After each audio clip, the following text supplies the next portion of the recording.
But হ্যাঁ, তোমাদের সকলের সামনে চলে এসেছি যখন, কিছুক্ষণ নিশ্চয়ই আড্ডা, অনেক গান, অনেক ডায়লগ হবে তো। আর নাচবে তো, কে কে নাচবে এখানে? কে কে নাচবে? তোমরা? আচ্ছা ঠিক আছে। আচ্ছা, তোমাদের আবদার হয়তো আমি খুব একটা মেটাতে পারবো না, আমি তো অভিনয় করি, বাট স্টিল তোমাদের মনোরঞ্জন করার চেষ্টা আমি করব। কিন্তু হ্যাঁ, বেশি কথা বলবো না, অনেক রাত হয়ে গেছে, আর জাকিয়ে ঠান্ডা পড়েছে, ওরে বাবা রে, আমি ভাবতে পারিনি আমাকে একটা সোয়েটার পরতে হবে, বাট ঠিক আছে, কোনো ব্যাপার নয়, হতা হয়, তাই তো। আর বেশি কথা বলবো না, অনেক কথা হবে এমনিতেও। তোমাদের মনে কোনো প্রশ্ন থাকলে আমাকে ডেফিনেটলি করবে।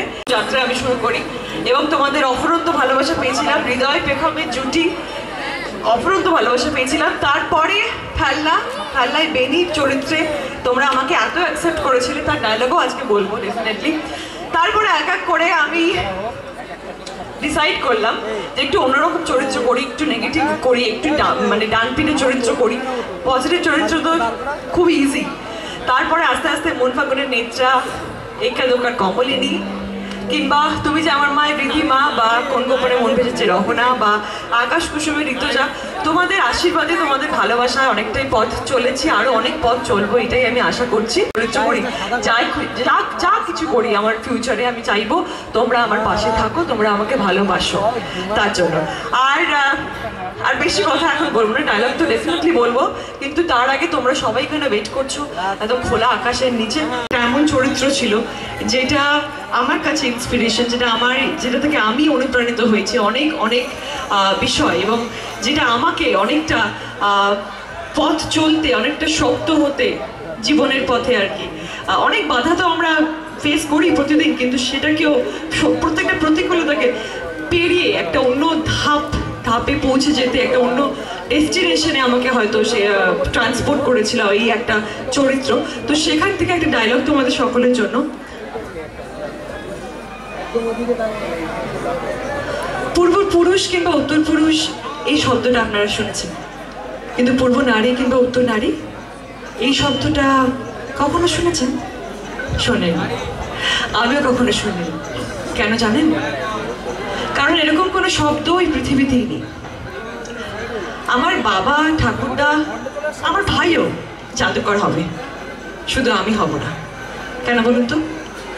কারণ আমার বাবা মনে করে মঞ্চে উঠে হাজার হাজার লোকের সামনে ম্যাজিক দেখানোটা শোভা পায় না, কিন্তু আমি স্বপ্ন দেখি আমি মস্ত বড় ম্যাজিশিয়ান হয়েছি, আর আমার ম্যাজিক দেখে হাজার হাজার লোকেরা হাত বাড়িয়ে দিচ্ছে।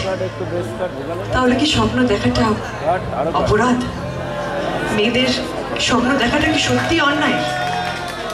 আমি জানি না, কিন্তু আমার চোখ ভরা স্বপ্ন আমি একদিন মস্ত বড় ম্যাজিশিয়ান হব।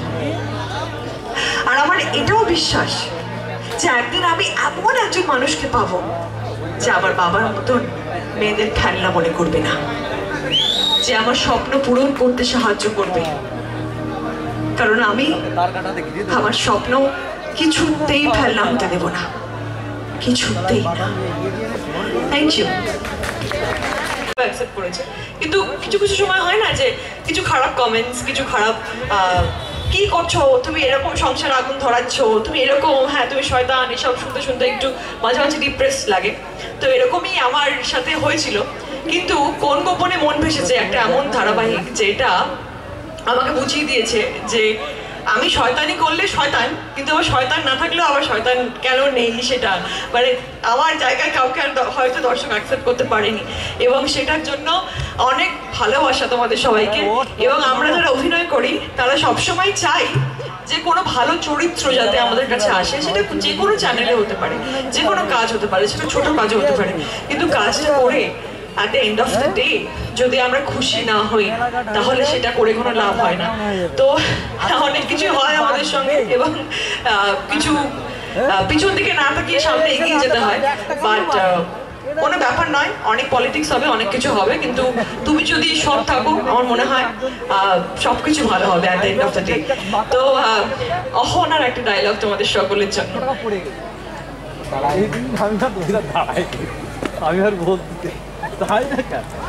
অনিকেত, আমি তোমার কাছ থেকে 1 লক্ষ টাকা ধার নিয়েছিলাম, সেটা আমি আজকে শোধও করে দিচ্ছি।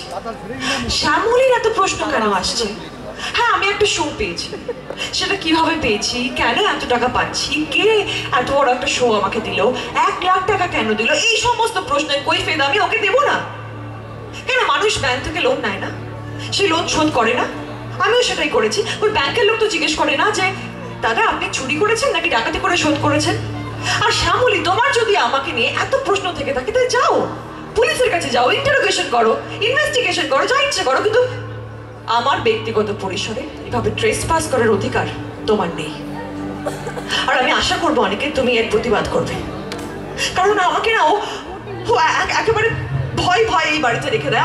আমি সত্যি ভয় পাই শ্যামলীকে। আমার মনে হয় যে আমি কিছু করলেও আমাকে চোর অপবাদ দেবে, আমি কিছু করলেও আমাকে বাজে মেয়ে বলে অপবাদ দেবে। আমার সেটা ভয় লাগে অনেকে। তাই জন্য আমি অনেক কিছু করে ফেলি যেটা আমি করতে চাই না। আমি অতটা খারাপ মেয়ে নই অনেকে, আমি তোমাকে বড্ড ভালোবাসি, কিন্তু এই মেয়েটা সারাক্ষণ আমাকে কেমন চোখ রাখায়, কেমন ভয় দেখায়। আমার বড্ড ভয় করে অনেকে, কিন্তু আমি তোমাকে বড্ড ভালোবাসি। আর বিশ্বাস করো, এই যে টাকা আমি শোধ করলাম না, এটা আমার সৎ পথে উপার্জন করার টাকা। আমি কোনো বেপথে গিয়ে কোনো চুরি চাচরামা করে এই টাকা শোধ করিনি। প্লিজ অনিকেত, আমি একটা রিকোয়েস্ট করবো তোমার কাছে, এরপর যখন শ্যামলী আমাকে উল্টোপাল্টা কথা বলবে না, তুমি এর প্রতিবাদ করো, কারণ তোমার অহনা অতটা খারাপ নয় যতটা তোমার শ্যামলী মনে করে। বিশ্বাস করো, এই অহনা তোমাকে খুব ভালোবাসে, খুব ভালোবাসে।